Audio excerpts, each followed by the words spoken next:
कहानी की शुरुआत हुई एक औरत को दिखाने से जिसका इंटरव्यू खुद उसके बच्चे दे रहे थे। मॉम बताती है कि मैं पिछले 15 सालों से अपनी मॉम डैड से नहीं मिली। असल में मैंने अपने स्कूल टीचर से पसंद की शादी कर ली थी, लेकिन वो मेरे मॉम डैड को जरा पसंद नहीं था। इसी वजह से उन्होंने मुझे घर से निकाल दिया। उनके बच्चों में एक लड़की और एक लड़का था। बेटी का नाम बेका होता है। आगे मॉम बताती है कि मैं एक बात से बहुत खुश हूँ कि आखिरकार 15 सालों के बाद मेरे मॉम डैड ने इंटरनेट के जरिए मुझे ढूंढ लिया है और अब वो अपनी बेटी के बच्चों यानी तुम दोनों से मिलना चाहती हैं। तो इसीलिए बेका और उसका भाई अपने नाना नानी से मिलने के लिए निकल गए, जो दूसरे शहर में रहते हैं। अब उन्होंने बच्चों को और बच्चों ने उन्हें क्योंकि पहली बार देखा था, इसलिए सब बहुत खुश थे। जिसके बाद वो बच्चों को घर ले आते हैं। ये घर काफी खुले और सुनसान इलाके में था। यहाँ बर्फ भी पड़ रही थी। लेकिन जब दोनों बच्चे अपने कमरे में आए तो इन्हें पता चला कि हमारे मोबाइल्स में तो जरा भी सिग्नल्स नहीं आ रहे। अब रात को सोने से पहले इनके नाना कमरे में आए, जो कह रहे थे कि बेटा निजी तय खाने में कोई नहीं जाएगा क्योंकि वहाँ दरअसल फालतू सामान है, काई जमी हुई है, तो तुम लोग फिसल कर गिर भी सकते हो। और हाँ बच्चों, तुम जानते तो हो कि मैं और तुम्हारी नानी बूढ़े हो गए हैं, तो हम बहुत जल्दी ही सो जाते हैं, तकरीबन 9:30 बजे। इसीलिए हमने असूल बनाया हुआ है कि 9:30 बजे के बाद कोई भी कमरे से बाहर नहीं जाता। तो तुम भी ख्याल रखना इस वक्त की बात कोई बाहर ना निकले। इतना कहकर वो वहाँ से चले जाते हैं। पर जैसे ही रात की 10:23 हुई, बेका जो सोई नहीं थी, उसका अपनी नानी की बनाई हुई पसंदीदा डिश खाने का दिल कर रहा था। इसीलिए मना करने के बाद भी वो चुपके से अपने कमरे से बाहर आ गई। साथ साथ वो वीडियो भी बना रही थी। पर तभी अचानक उसने अपनी नानी को बड़ी अजीब हालत में देखा। उन्होंने काफी खुले सफेद रंग के कपड़े पहन रखे थे, बाल भी खोले हुए थे, जगह जगह वो उल्टियां कर रही थी। ये देखकर बेका पूरी तरह से हैरान रह गई। तो वापस अपने कमरे में आकर सो जाती है। लेकिन अगली सुबह जब उसकी आंख खोली तो बाहर आकर उसने देखा कि नानी तो बिल्कुल ठीक है, जो उसके भाई टाइलर के साथ बैठी बातें कर रही हैं, साथ ही उनके लिए नाश्ता भी बना रही हैं। इसीलिए वो अपने नाना के पास जाकर कल रात के बारे में बताती है कि नानी की तबीयत बहुत खराब थी। जिस पर नाना समझाने लगे, बेटा घबराओ नहीं, वो दरअसल उनका स्टमक मैदे का मसला है, उन्होंने दवाई खाई है और वो बिल्कुल ठीक है। अब दोनों बच्चे देखते हैं कि घर के नीचे एक ऐसी जगह है जहाँ इंसान रेंग सकता है, चल फिर नहीं सकता, क्योंकि वो बहुत ही छोटी जगह थी, जो जगह बच्चों को खेलने के लिए काफी पसंद आई। इसलिए वो यहाँ हाइड एंड सीक खेलने का फैसला करते हैं। लेकिन जब ये दोनों अंदर थी तो तभी एक लंबी बालों वाली औरत बेका की तरफ बढ़ती है। बेका एकदम रुक गई, लेकिन जब उसने पीछे मुड़कर देखा तो वो काफी घबरा गई, फौरन भागकर बाहर आ जाती है। जिसके बाद वो औरत टाइलर पर भी झपटती है, लेकिन वो भी जैसे तैसे बच निकलता है। पर वो बाहर नहीं आया था, अभी तक अंदर था। इसलिए बेका को उसकी फिक्र होने लगी। वो अपने भाई को चेक करने अंदर जाती है, जहाँ वो औरत दोबारा बेका के पीछे आ गई। कहती है, मैं तुम्हें पकड़ लूंगी बेका, बचकर कहाँ जाओगी। जो सुनकर एक बार फिर बेका दोबारा से बाहर आ जाती है, जहाँ इस बार उसका भाई भी साथ बाहर आ गया था। लेकिन इसी वक्त वो औरत जो इनके पीछे पड़ी हुई थी, घुटनों के बल बाहर आ जाती है। पता चला कि वो और कोई नहीं बल्कि बच्चों की नानी है, जो इनके साथ मजाक कर रही थी। इनको डरा कर वो जोर जोर से हंसने लगी। उनके जाने के बाद बच्चों को बहुत गुस्सा आया। खैर अब ये अपनी नाना के साथ उस स्कूल में जाते हैं जहाँ इनकी मॉम पढ़ा करती थी। इनके पास कैमरास थे, जिनमें वीडियो ये इसलिए बना रहे थे क्योंकि यहाँ की वो पूरी फिल्म बनाना चाहते थे। वहाँ पहुंचकर इन्हें नाना कहते हैं कि मुझे कुछ अजीब लग रहा है, जैसे कोई हमारा पीछा कर रहा है। वहाँ एक लड़का खड़ा था, जिसके पास नाना जाकर बगैर सोचे समझे उसे पीटने लगते हैं। हालांकि बच्चे उन्हें मना भी करते हैं, लेकिन नाना ने नहीं सुना। जिस बात से बच्चों को काफी हैरानी हुई, क्योंकि सच में वो इनका पीछा नहीं कर रहा था, वो तो इनको जानता तक नहीं था। रात को जब दोनों बच्चे अपने कमरे में सो रहे थे तो तभी अचानक बेका की आंख एक आवाज से खुल गई। दरवाजे के पास जाकर जब उसने कान लगाकर सुना तो ऐसा लग रहा था जैसे बाहर कोई दीवार या दरवाजे को खुरच रहा है। फौरन अपने भाई को जगाकर इस बारे में बताती है। टाइलर कहता है कि हमें दरवाजा खोलना चाहिए। दरवाजा खोला तो वो अपनी नानी को एक बार फिर बड़ी अजीब हालत में देखते हैं। मुंह दीवार की तरफ किया हुआ था, अपने नाखूनों से जोर जोर से दीवार को खुरच रही थी। इससे पहले कि नानी की नजर इन पर जाती, वो जल्दी से दरवाजा बंद कर देती हैं। पर अब इनकी हालत काफी खराब हो गई थी। अगली सुबह बेका अपनी नाना को नानी की अजीब हरकतों के बारे में बताती है। समझ नहीं आ रही कि उनके साथ क्या है। जिस पर नाना बताते हैं कि तुम्हारी नानी को एक दिमागी बीमारी है। जैसे रात को कुछ लोग नींद में चलते हैं ना, क्योंकि उन्हें ये बीमारी होती है, वैसे ही तुम्हारी नानी को जो बीमारी है उसे सनडाउन कहा जाता है। इसमें लोग सूरज की ढलती रात की अंधेरे में अजीबोगरीब हरकतें करते हैं। उस टाइम उसे कुछ होश नहीं होती और ऐसा 9:30 बजे के बाद ये होता है। तो अब तुम दोनों के लिए बेहतर होगा कि इस टाइम की बात अपने कमरे से बाहर मत निकलना। कुछ देर बाद खिड़की से इनकी नानी कहती है, बच्चों आई एम सॉरी, मुझसे गलती हो गई है। साफ सफाई करते हुए तुम्हारे लैपटॉप की कैमरा पर मुझसे कुछ लग गया है। हालांकि मैंने वो बहुत साफ करने की कोशिश की पर नहीं हुआ। ये सुनकर टाइलर को अपनी नानी पर शक होने लगा कि उन्होंने ऐसा जानबूझ के किया और रात में जो वो हरकतें करती है वो भी जानबूझ के ही करती है। जिसके बाद ये कॉल पर अपनी मॉम से बातें करते हैं। टाइलर अपनी मॉम को बताता है कि मामा मुझे यहाँ बिल्कुल अच्छा नहीं लग रहा। नाना और नानी बहुत अजीब हैं, उल्टे उल्टे हरकतें करते हैं। जो सुन उसकी मॉम हंसने लगी। अरे बेटा ऐसा कुछ नहीं है, वो बहुत अच्छी हैं, तुम लोगों से प्यार करती हैं। तुम्हें ऐसा इसलिए लग रहा होगा क्योंकि वो बूढ़े जो हो गए हैं। तो मेरा बच्चा परेशान ना हो, आराम से रहो, एंजॉय करो। बेका भी अपनी मॉम की हाँ में हाँ मिलाती है। थोड़ी देर बाद बेका अपनी नानी के पास जाती है। नानी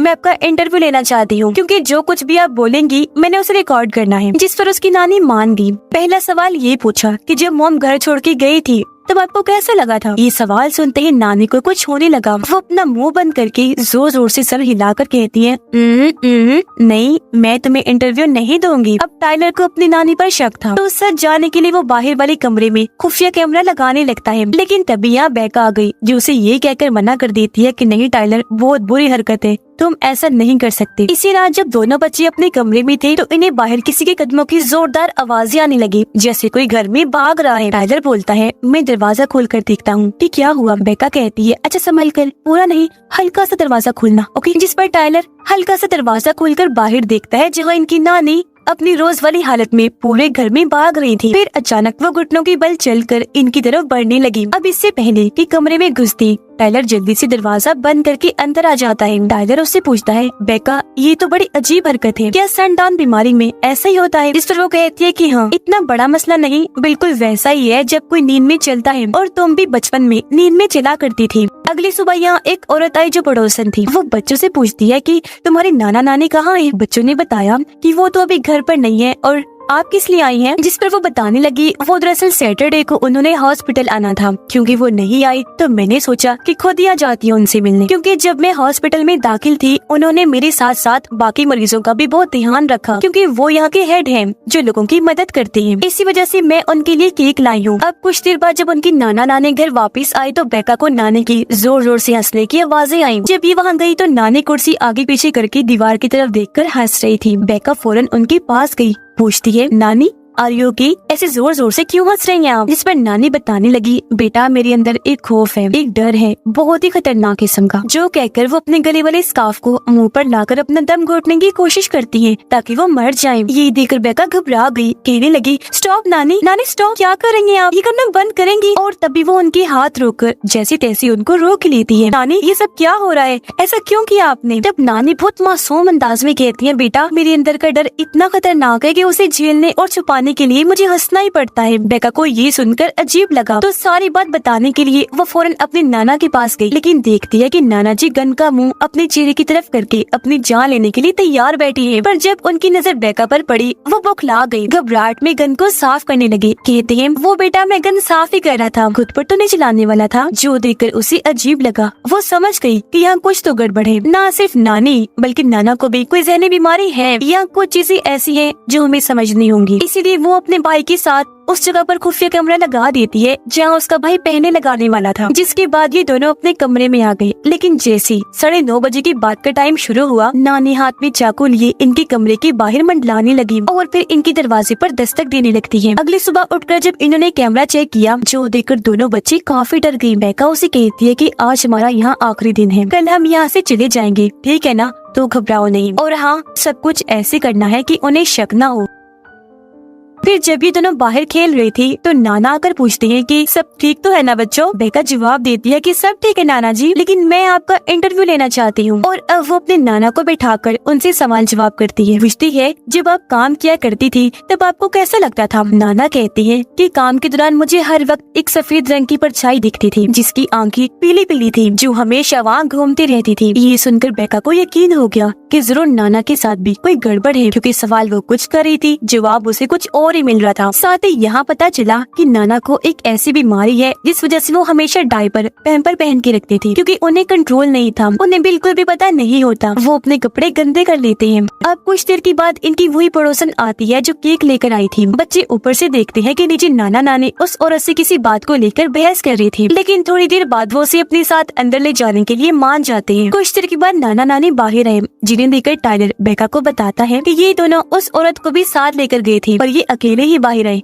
वो नहीं आई, जिस वजह से दोनों ही काफी घबरा गई। अब बेका ने अपने लैपटॉप का कैमरा ठीक कर लिया था जो नानी ने खराब कर दिया था, और क्योंकि उनकी मोम भी घर वापस आ गई थी, इसलिए दोनों बच्चे उन्हें वीडियो कॉल करती हैं। कहने लगी, मॉम अब जल्दी से गाड़ी में बैठे और हमें लेने के लिए फौरन आ जाएं। जिस पर मोम कहती है, बेटा आ जाऊंगी, क्या हो गया है, रिलैक्स रहो, इतना लंबा सफर है, मैं गाड़ी में कैसे आ सकती हूँ। बेका उन्हें बताती है, मामा आपको नहीं पता यहाँ बहुत कुछ अजीब हो रहा है। मामा पूछती है, अच्छा बताओ इस वक्त तुम्हारे नाना नानी कहाँ हैं? बेका जवाब देती है, वो नीचे खड़ी है। मॉम ने कहा, जरा मुझे दिखाओ दो। जिस पर बेका उन्हें वीडियो कॉल पर अपनी नाना नानी को दिखाती है। उन्हें देखकर मॉम काफी हैरान रह गई। कहती है, बच्चों ये तुम्हारे नाना नानी नहीं है, तुम्हारे असली नाना नानी कहाँ हैं? बच्चे जवाब देते हैं कि जब से हम यहाँ आए हैं तब से इन्हीं के साथ ही रह रहे हैं, इनके अलावा घर में हमने किसी को नहीं देखा। मॉम बहुत घबरा गई, फौरन पुलिस को कॉल करने लगती है, लेकिन इनका पुलिस से राब्ता नहीं हो पाता। वो और डर गई। कहती है, अच्छा बच्चों परेशान ना हो, मैं बहुत जल्द तुम तक पहुंचने की कोशिश करती हूँ। तब इनकी नकली नाना यहाँ आ गई। कहती है, बच्चों हम आज बोर्ड गेम खेलेंगे। जैसे ही रात हुई, दोनों बच्चे यहाँ से निकलने का प्लान बनाने लगे। उन्होंने जैसे दरवाजा खोला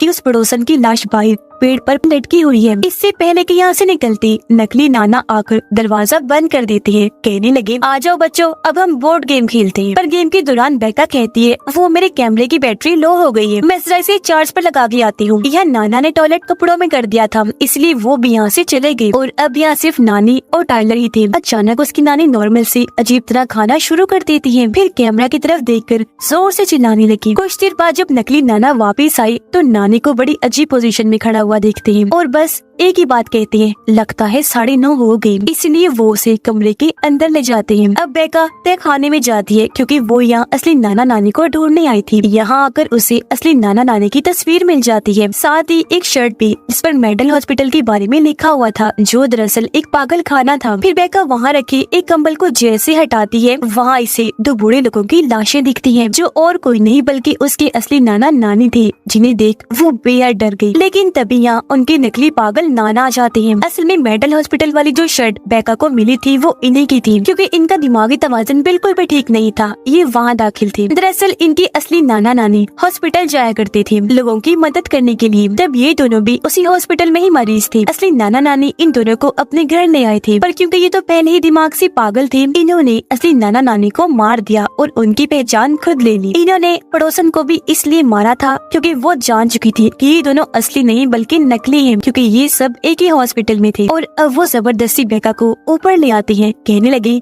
कि आज हम सबकी आखिरी रात है। ये बेका को उस कमरे में बंद कर देता है जहाँ इनकी नकली पागल नानी है। इस वक्त भी नानी को पागलपन का दौरा पड़ा था। एकदम झपट कर वो बेका पर हमला कर देती है, फिर दोबारा पीछे हटकर चादर ऊपर लपेटकर उसे डराने की कोशिश करती है, जिससे उसकी हालत बहुत खराब हो गई।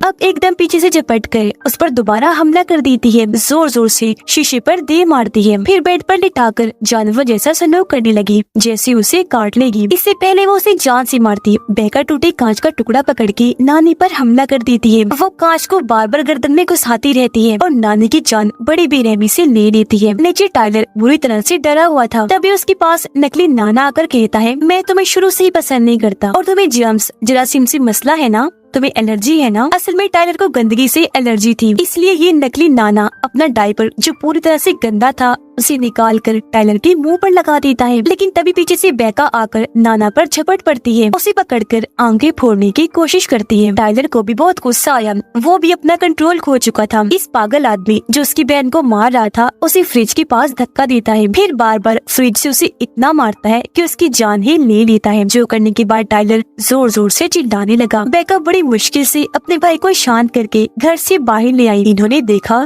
कि हमारी मॉम पुलिस को लेकर यहाँ आ गई है। अब बच्चों की मॉम इनके पास आकर बहुत रोने लगी। बेका अपनी मॉम को संभालती है, एक दूसरे के गले से लगकर बहुत रोती है। इस फिल्म की कहानी यहीं पर खत्म हो जाती है।